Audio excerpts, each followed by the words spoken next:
Thank you to my channel members and Ko-fi supporters that make these videos possible. Hello everyone!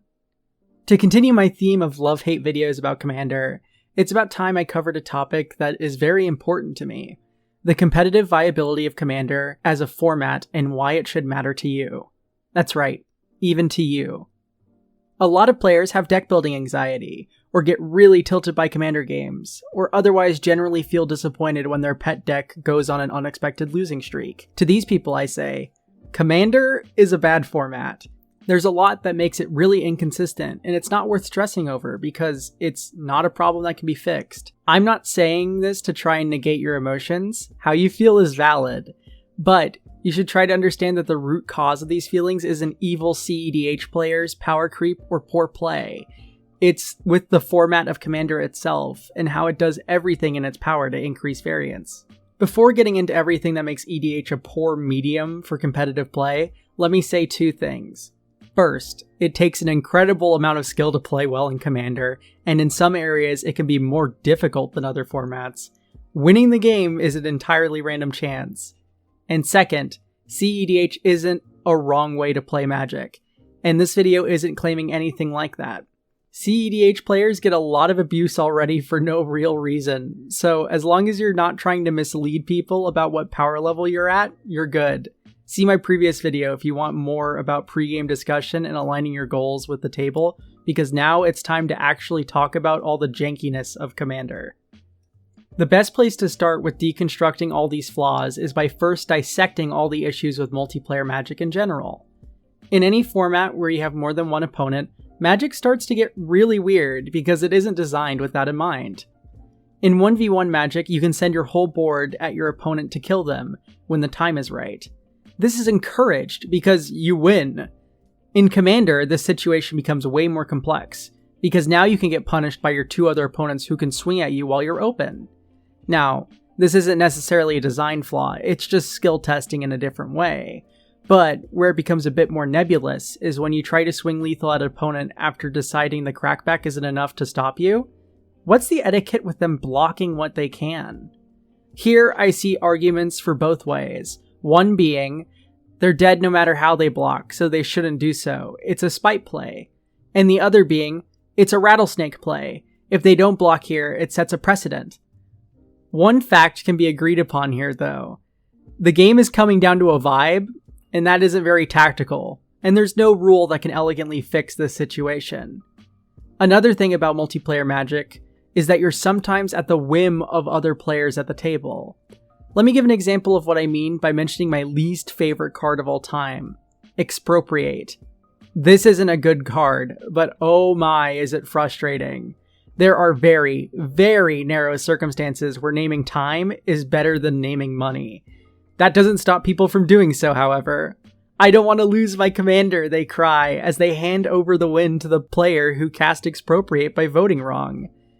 This is an extreme example, but it disseminates down into all aspects of play. For example, poor threat assessment leading to an early game win is the most common way this issue surfaces.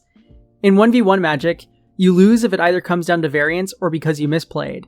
Commander adds two other factors of variance into that equation, which makes it way more likely you lose through no fault of your own. This mentioning of opponents leads us to the next unsatisfying thing about multiplayer formats: king-making and politics.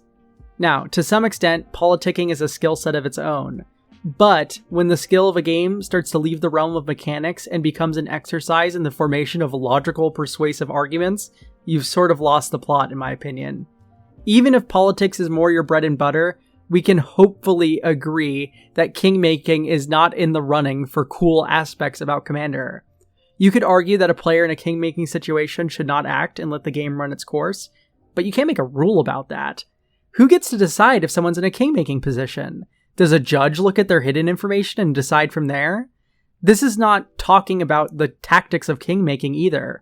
For example, maybe the kingmaker thought one opponent would misplay a higher percent of the time than the other one. Overall, it just sucks for everyone involved, including the kingmaker, and generally can really sour a game. Anyway, I could go deeper about how theft cards are generally worse off because of how card ownership works, or how losing the die roll stings way more in multiplayer Magic, or how table positioning can sometimes dictate who wins a game.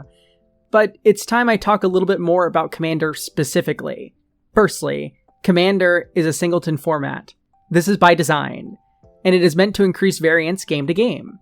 And fundamentally, variance is the enemy of competitiveness. This isn't to say that it can't inspire people to thrive in the face of this hardship.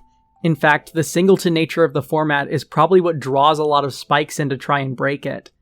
This being said, it still increases randomness, which means less player agency dictating who wins. Commander's ban list is also really relaxed, and this is not a good thing for competition. It reminds me a lot of Vintage. Now, this is mostly opinion, but I'm not alone here in thinking that Vintage isn't as skill testing when compared to a format like Legacy. This is because the first 7 cards of every Vintage deck are already spoken for, and there are other cards that see a majority share in the meta. Casting eyes back to Commander, there are cards like Demonic Tutor, Vampiric Tutor, Enlightened Tutor, Soul Ring, Mana Crypt, I could go on, that are just way too strong to leave unbanned. Staples fill the format, and that leads to the variance of the 99 being exacerbated, which once again robs players of agency in both deck building and gameplay. Now then, it's time to say that it's okay that all of this is true. Commander can have these issues as a competitive medium and still be an incredibly fun way to play Magic the Gathering. I'm not rallying to try and ban Swords to Plowshares for being too ubiquitous, or asking the rules committee to create some sort of etiquette rules for people who are in king-making positions. It's important to know about all these faults, however, as it can lead to more fulfilling games of Magic, because by knowing the flaws of Commander, you can have a better lens to examine game losses. What was in your power that game, and what was outside of your power that game? Did you misplay? Did you make a deck building error? Or was one of the factors mentioned in this video what stopped your win? Now this will sound somewhat like cope, but it's true. Sometimes, because of the variance of Magic as a game and the exacerbation of that variance by Commander's rules, you can simply have unwinnable games. They will happen. And in that position, you need to be ready to accept that this is just how the format goes sometimes. Just try to appreciate what you managed to do within your power that game and shuffle up for round 2. With enough games, maybe you can develop a trend to see where your deck is weak and upgrade to shore up that weakness. But sometimes, even with the perfect 99, you're still going to get caught out by king making, turn order, or poor variance, and the best thing you can do in that situation is laugh it off and move on. Commander, outside of a tournament or something, isn't worth getting tilted over, I promise. I'd be remiss not to mention, of course, this variance leads to a healthier casual space as well, as it lets decks that are poorly constructed or lets players that are less experienced have a chance to get one up on better decks or more knowledgeable players. It's a cool thing when a game gives people hope to win despite skill gaps. And there you have it. Everything about Commander that betrays its competitive potential and why it probably isn't entirely a bad thing. Tell me, has this video given you a different lens to examine games you've played in the past that made you mad?